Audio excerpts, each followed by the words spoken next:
સુરતમાં માંડવી તાલુકાના તોગાપુર ગામ નજીક નહેરમાં ભ્રષ્ટાચારનું ગાબડું પડ્યું। કાકરાપાર જમણા કાંઠાની મુખ્ય નહેરમાં ગાબડું પડતા આસપાસના વિસ્તારોમાં પાણી ભરાયા। રાત્રે 2:30 વાગ્યાની આસપાસ આ ઘટના બની। મોટા પ્રમાણમાં ખેતરોમાં પાણી ભરાયા છે। આ સાથે જ મકાનોમાં પણ પાણી ઘૂસ્યા હતા। જોકે બનાવની જાણ થતાં જ સિંચાઈ વિભાગના અધિકારીઓ ઘટના સ્થળ પર પહોંચ્યા।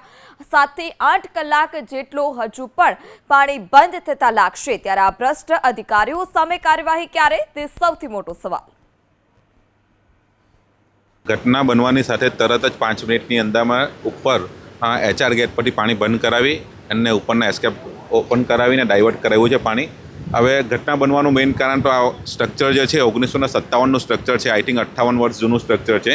એના જોઈન્ટમાંથી આ જે પારો ડેમેજ થયો છે એના જોઈન્ટમાંથી આ લીકેજ થયું છે। પાણીનું પ્રેશર પણ અહીંયા 3200 ક્યુસેક જેવું હોય, એટલે પ્રેશર પણ વધારે હોય અને સ્ટ્રક્ચર બહુ ઘણું જૂનું હોય, એટલે આ ઘટના બની છે એવું અમારું માનવું છે। અત્યારે આ પાણી આઈ થિંક 6 થી 7 કલાક જેવું ડાઉન થશે, પછી અમે યુદ્ધના ધોરણે કામગીરી કરીને 2 દિવસમાં કામ પૂર્ણ કરીશું।